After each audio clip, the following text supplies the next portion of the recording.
जय श्री कृष्णा प्यारे भक्तों। राधा रानी आपकी सभी मनोकामनाएं पूर्ण करें। जैसा कि हम सभी जानते हैं कि कार्तिक मास चल रहा है और कार्तिक मास को चातुर्मास का आखिरी महीना कहा जाता है। इस महीने में भजन, पूजा, दान और दीप जलाने का खास महत्व है। स्कंद पुराण में बताया गया है कि इस दौरान सूर्य तुला राशि में होता है, जिससे कि अंधकार फैलता है। इसलिए पूरे महीने दीपक जलाना, हरे कृष्णा महामंत्र का जाप करना, तप करना और सुबह स्नान करने से अंधकार और बुराइयां दूर होती है। इस महीने भगवान श्री कृष्ण को दीप दान करने से यमराज का सामना नहीं करना पड़ता। सुबह स्नान, भगवान की कथा, नाम जप और पूजा से भगवान श्री हरि विष्णु प्रसन्न होते हैं। तो चलिए इस पवित्र कार्तिक मास में कथाओं की श्रृंखला में आज सुनते हैं कार्तिक महात्म के 9वें अध्याय की कथा।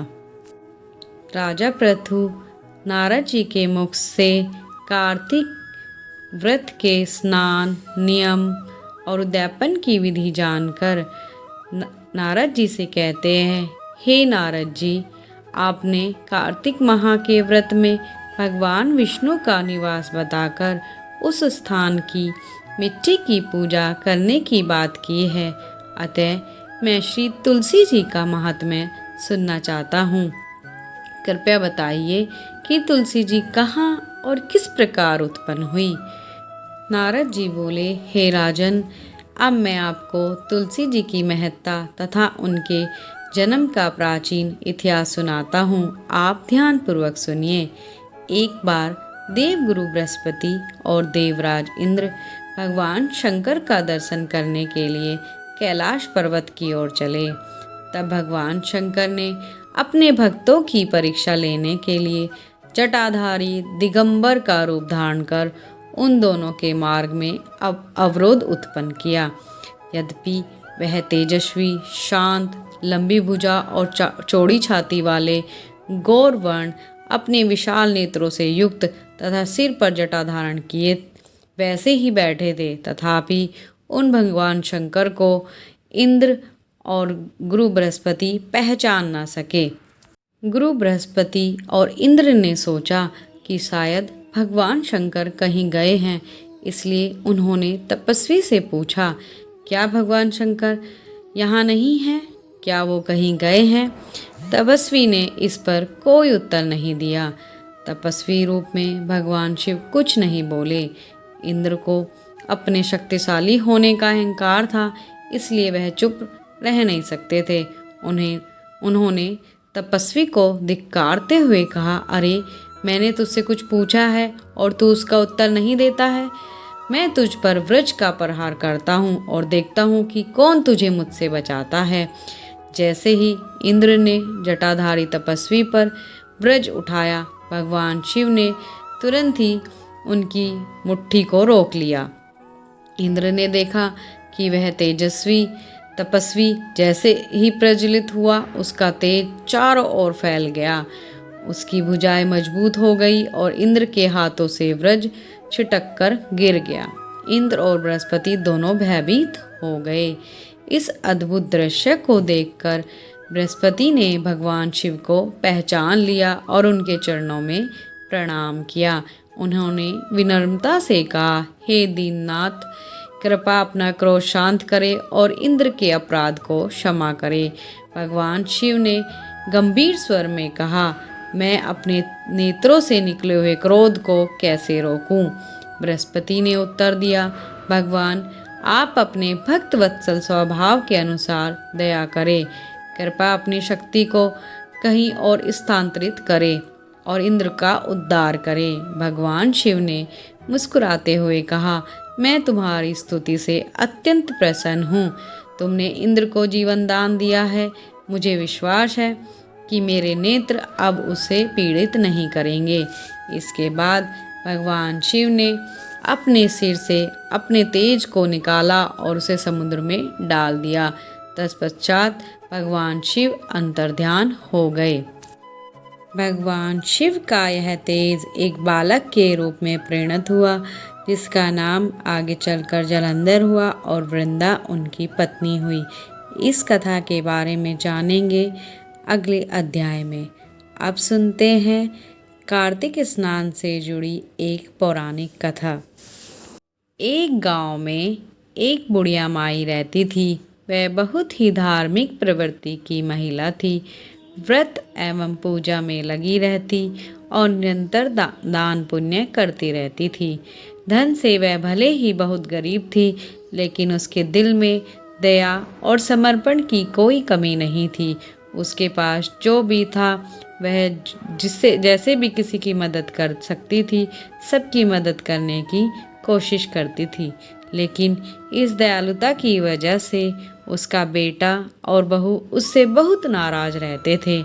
उनके लिए यह बात उनकी समझ से परे थी कि जब हमारे पास खुद ही खाने के लिए पर्याप्त नहीं है, तब बुढ़िया माई दूसरों की मदद क्यों करती है। कार्तिक का महीना शुरू होते ही बुढ़िया माई रोज सुबह उठकर स्नान करती और भगवान की पूजा करती। वह तारे की छाँव में उठती, तुलसी माता की पूजा करती और कार्तिक की कहानियाँ पढ़ती और सुनती। लेकिन बेटे और बहू को उसकी यह दिनचर्या बहुत चिढ़ाने लगी। एक दिन बेटे ने गुस्से में कहा, माँ तुम इतनी पूजा पाठ करके क्या पाती हो? क्या तुम्हें इससे कुछ मिलता है? बुढ़िया माई ने शांत भाव से उत्तर दिया, बेटा कार्तिक स्नान करने से मुझे बड़ा पुण्य मिलता है। बेटे ने ताना मारा, किस पुण्य का? तुम्हारे पास कुछ भी नहीं है, ना धन है ना पोता है, फिर इस पूजा पाठ का क्या फायदा? उसका दिल टूट गया, लेकिन वह कुछ नहीं बोली। रात को सोने से पहले उसने सोचा कि भगवान से पूछेगी कि उसे इस स्नान का फल कब मिलेगा। सुबह उठते ही वह अपने झोले में कुछ फल लेकर घर से निकल पड़ी। कुछ ही दूर गई थी कि उसे एक कौड़ी मिला। कौड़ी ने बुढ़िया माई को जाते देखा तो उसे रोक लिया और पूछा, बुढ़िया माई तुम इस वक्त कहाँ जा रही हो? बुढ़िया माई ने उत्तर दिया कि बेटा बहू मुझे ताने देते हैं कि तुम कार्तिक स्नान करती हो और तुम्हें इसका फल कब मिलेगा। अब मैं भगवान को ढूंढने जा रही हूँ, उन्हीं से पूछूंगी कि मुझे कार्तिक स्नान का फल कब देंगे। तब कौड़ी ने बोला, हे माई अगर तुझे भगवान मिल जाए तो तू मेरे दुख का भी कारण पूछ लेना कि मुझे यह कोढ़ का रोग किस वजह से मिला है। ऐसा मैंने क्या पाप कर दिया था? बुढ़िया माई बोली, ठीक है बेटा मैं पूछ लूँगी। उसने कार्तिक के देवता की जय बोली और आगे चल दी। थोड़ी ही दूर चली थी कि एक कुम्हार पति पत्नी अपने चबूतरे पर सिर पकड़े बैठे थे। बूढ़ी अम्मा को जाते देखकर कुम्हार ने उन्हें रोक लिया और बोला, बुढ़िया माई आप कहाँ जा रही हैं? तो बुढ़िया माई ने उन्हें भी अपनी सारी बात बता दी और कहा कि मैं भगवान को ढूंढने जा रही हूँ, उनसे मिलकर पूछूंगी कि कार्तिक के स्नान का फल कब देंगे। तो कुम्हार दंपत्ति बोले कि बुढ़िया माई तुझे अगर भगवान मिल जाए तो हमारे दुख का भी निवारण पूछ लेना। हमारी जीविका का एकमात्र साधन मिट्टी के दीपक और घड़े बनाना है, लेकिन पिछले कुछ समय से हमारे जो चाक है उस पर टूटे फूटे घड़े बनते हैं और जो कुछ साबुत रह जाते हैं वो पकाते टाइम टूट जाते हैं। हमारे साथ ऐसा क्यों हो रहा है? हमने ऐसा क्या पाप कर दिया है कि भगवान से हमारे दुख का कारण भी पूछ लेना और निवारण भी पूछ लेना। तो बुढ़िया माई बोली, हाँ भाई जरूर पूछ लूँगी, मेरा क्या जाता है। बुढ़िया माई ने विष्णु भगवान की जय बोली और आगे चल दी। चलते चलते बुढ़िया माई थक गई थी। धूप भी बहुत तेज थी तो बुढ़िया माई ने अपने झोले में से कुछ फल निकाले और एक पेड़ के नीचे बैठकर खाने लगी। तभी पेड़ में से एक नाग नागिन का जोड़ा निकल के आया। तो नाग नागिन माई से बोले कि हे माई मैं तुझे डस लूँगा। तो बुढ़िया माई बोली कि मैं तो भगवान को ढूंढने जा रही हूँ, भगवान को ढूंढ लूँ, उनसे अपने दुख का कारण पूछ लूँ तो फिर वापस आते समय तुम मुझे डस लेना। तो नाग नागिन बोले कि बुढ़िया माई तुम भगवान को ढूंढने जा रही हो, भगवान मिले तो हमारे दुख का भी निवारण पूछ लेना। अगर तुम हमारे दुख का निवारण पूछ लोगी तो हम तुम्हें नहीं डसेंगे। तो बुढ़िया माई बोली, हाँ हाँ जरूर पूछ लूँगी, बताओ क्या पूछूं। तो नाग नागिन बोले, बुढ़िया माई भगवान से पूछना कि हमारे बच्चे पैदा होते ही क्यों मर जाते हैं। ऐसा हमने कौन सा पाप कर दिया कि हमारे बच्चे जिंदा ही नहीं रहते। तो बुढ़िया माई बोली कि ठीक है, मैं भगवान से पूछ लूँगी। और बुढ़िया माई ने विष्णु भगवान की जय बोली और आगे चल दी। चलते चलते एक आम का पेड़ मिला। बुढ़िया माई आम के पेड़ के नीचे बैठ गई और आराम करने लगी। देखकर आम का पेड़ तो बड़ा खुश हो गया, क्योंकि उस पेड़ की छाया में कोई नहीं बैठता था। पता नहीं क्या दोष था, ना उसकी छाया में कोई बैठता था और ना ही उसके आम कोई खाता था। तो आम बुढ़िया माई से बोला, बुढ़िया माई आप कौन हैं, कहाँ से आई हैं और कहाँ जा रही है। तो बुढ़िया माई बोली, भाई मेरा बेटा बहू मुझे बहुत ताना देते हैं कि तू इतनी पूजा पाठ करती है, कार्तिक का स्नान करती है, लेकिन भगवान तुझे फल नहीं देते। तो मैं भगवान को ढूंढने जा रही हूँ।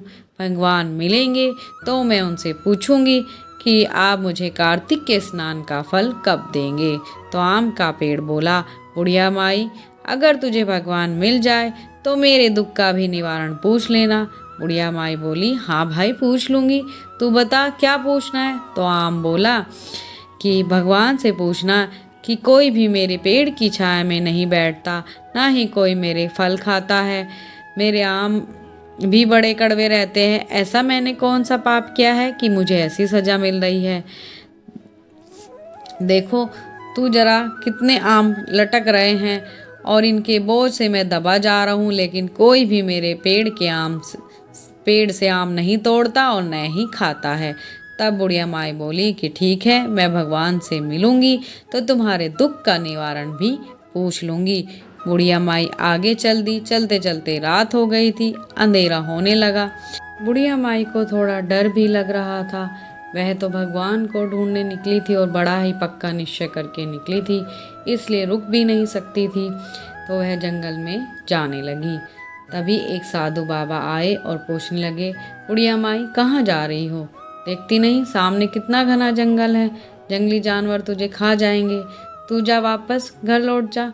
तब बुढ़िया माई बोली कि नहीं नहीं महाराज, कुछ भी हो जाए मैं घर वापस तो नहीं जा सकती, भगवान को ढूंढने जा रही हूँ। भगवान से अपने दुख का कारण पूछूंगी और निवारण भी पूछूंगी कि कार्तिक के स्नान का कब फल देंगे।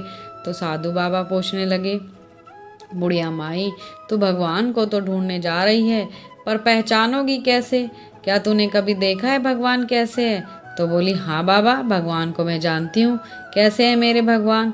तो वो तो मोर मुकुटधारी है, पीताम्बरधारी है, वैजंती माला पहनते हैं, ऐसे ही है मेरे भगवान। बुढ़िया माई का उत्तर सुनकर बुढ़िया माई की परीक्षा लेने आए भगवान बड़े ही प्रसन्न हुए और उसे साक्षात दर्शन दिए। भगवान ने बुढ़िया माई को अपना मोर मुकुट पीताम्बरधारी स्वरूप दिखाया। तो बुढ़िया माई भगवान के दर्शन करके निहाल हो गई, उनके चरणों में गिर गई और रोने लगी बोली कि आज तो मेरा जीवन सफल हो गया, जो मुझे आपके दर्शन हो गए। अब बुढ़िया माई से भगवान बोले, बुढ़िया माई मैं तेरी भक्ति से बहुत प्रसन्न हूँ, तुझे जो भी वरदान चाहिए मुझसे मांग सकती है। बुढ़िया माई कहने लगी कि हे प्रभु आपने मुझे दर्शन दे दिए, मुझे और कुछ भी नहीं चाहिए। तब बुढ़िया माई को अपने रास्ते में मिले सभी लोग याद आए और उसने सोचा कि मुझे उनके दुखों का निवारण भी तो भगवान से पूछना है। तब बुढ़िया माई बोली, हे प्रभु मुझे रास्ते में एक कोढ़ी मिला था और वह अपने दुखों का निवारण जानना चाहता है और यह जानना चाहता है कि उसे यह दुख किस पाप के कारण मिल रहा है। तो भगवान बोले, हे बुढ़िया माई वह कोढ़ी अपने पूर्व जन्म के कर्मों का फल भोग रहा है। पहले जन्म में वह एक राजा था और बड़ा ही कठोर निर्दय स्वभाव का था, अपनी प्रजा के लोगों को बिना अपराध के ही दंड दे देता था। उसे उन्हीं लोगों की आह लगी है। अगर तू उसके कोड़ पर मेरे चरण की धूली लगा देगी तो वह ठीक हो जाएगा। बुढ़िया माई कहने लगी कि भगवान, एक कुम्हार दंपत्ति भी मिले थे, वो भी बड़े दुखी लग रहे थे। तब भगवान बोले कि वे भी अपने कर्मों की ही सजा भोग रहे हैं। एक बार उनके पास एक गरीब माता पिता आए। उनकी बेटी का ब्याह था, उन्हें घड़े लेने थे, लेकिन उन्होंने घड़े देने को मना कर दिया और ज़्यादा दाम मांगने लगे। वे बड़े रोए, गिड़गिड़ाए और कम पैसों में घड़े मांगे, लेकिन उन्होंने मना कर दिया। उन्हें उन्हीं की आह लगी है। जब तक 7 लड़कियों के विवाह में वो लोग मुफ्त घड़े नहीं देंगे, तब तक उनका दोष नहीं छूटेगा। अब बुढ़िया माई ने नाग नागिन की बात भी पूछी तो भगवान बोले, बुढ़िया माई, नाग नागिन का जोड़ा भी अपने ही कर्मों का फल भोग रहा है। उन्होंने एक बार गर्भवती स्त्री को डस लिया। वह स्त्री अपने बच्चे के साथ तड़प तड़प कर मर गई।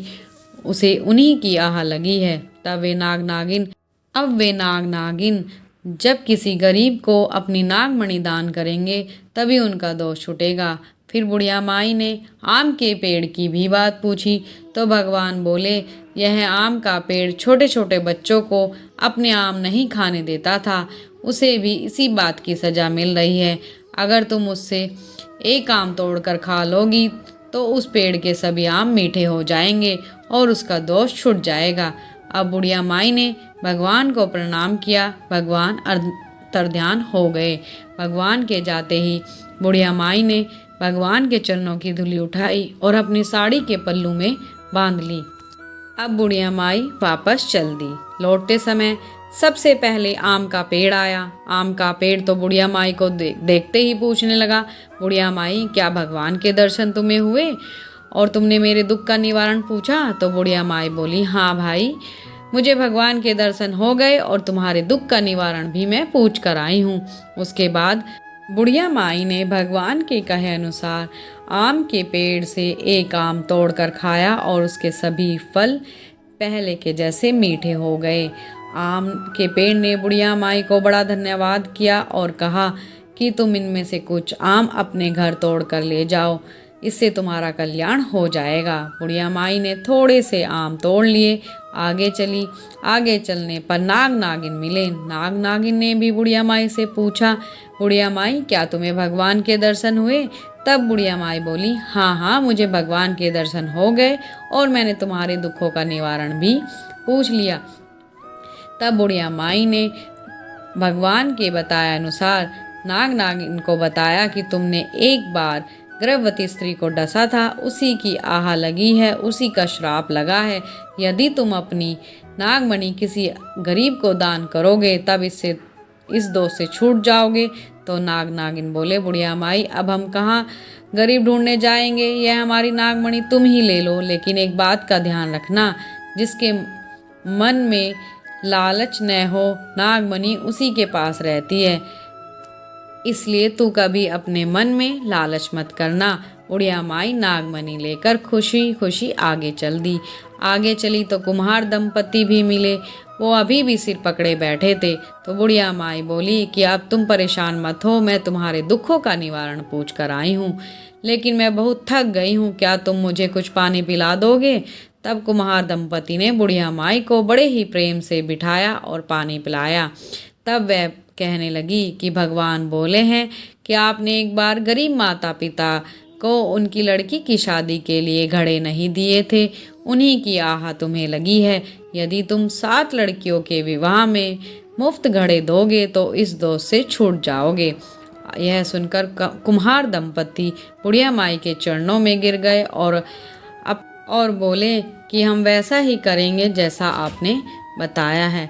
तब बुढ़िया माई आगे गई तो वहाँ कोढ़ी बैठा था। बुढ़िया माई को देखते ही बोला, बुढ़िया माई, तुम आ गई, क्या तुम्हें भगवान के दर्शन हो गए? क्या तुमने मेरे दुखों का निवारण पूछा?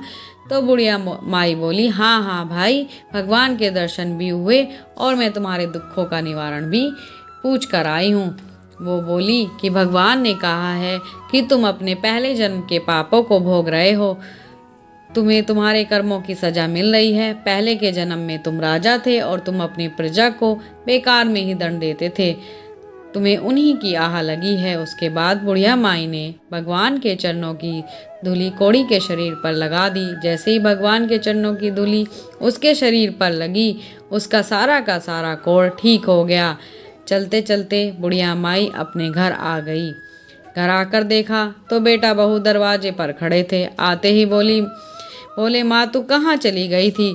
तुम्हें हमारी बात का इतना बुरा लग गया कि तुम घर छोड़कर चली गई? तब बुढ़िया बोली, नहीं नहीं बेटा, मैं तो भगवान को ढूंढने गई थी और उनसे पूछना चाहती थी कि मुझे कार्तिक माह के स्नान का फल कब देंगे। तो बेटा बहू बोले, क्या मिले भगवान? तब बुढ़िया ने कहा, हाँ हाँ मिले भगवान। तो बेटा बहू ने पूछा कि अच्छा तो तुमने उनसे क्या मांगा? तब बुढ़िया बोली कि भगवान ने मुझे दर्शन दे दिए, बस मेरा जीवन सफल हो गया। इस बात को सुनकर बेटा बहू फिर से चिढ़ गए। बोले कि भगवान मिले भी और तुमने कुछ मांगा भी नहीं, खाली हाथ आ गई। और वह अंदर चले गए। अब बुढ़िया माई दुखी मन से बेचारी अपने घर के अंदर गई।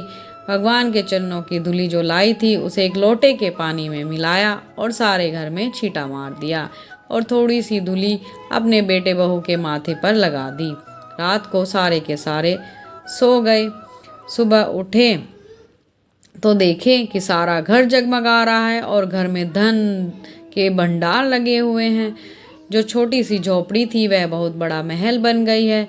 तो बेटा बहू देखकर हैरान हो गए। भागे भागे अपनी माँ के पास आए और बोले, माँ माँ माँ देखो यह क्या हो गया है, यह कैसे हुआ? तब बुढ़िया माई बोली कि बेटा मैं तो भगवान के चरणों की धूली लाई थी, उसी को पानी में मिलाकर पूरे घर में छींटा मार दिया था। भगवान की ही दया हुई है। कार्तिक के भगवान श्री हरि विष्णु हम पर प्रसन्न हुए हैं। तो बेटा बहू बोले कि कार्तिक के स्नान का तो बड़ा ही फल है। तो बुढ़िया माई बोली, हाँ मैं ना कहती थी कि कार्तिक के स्नान का बड़ा फल होता है। उसके बाद बुढ़िया माई ने अपने साथ जो आम लाई थी बहू को खाने को दिए। अब जैसे ही बहू ने आम खाया उसके तो गर्भ रह गया। अब बुढ़िया माई तो कार्तिक के भगवान का बार बार धन्यवाद करने लगी। बोली, हे भगवान, जैसे आपने मुझ पर कृपा की, सब पर कृपा करना, सबके कार्तिक का स्नान फल देना, सबकी मनोकामनाएं पूर्ण करना। इस कहानी को सुनते कहते हुंकारा भरने वाले सबकी इच्छाएं पूरी करना। बोलो श्री हरि की जय, बोलो विष्णु भगवान की जय। ऐसी ही धार्मिक कथाओं को सुनने के लिए हमें सब्सक्राइब करिए। अगर आपको यह कहानी अच्छी लगी हो तो लाइक और कमेंट अवश्य करिएगा। धन्यवाद। राधे राधे।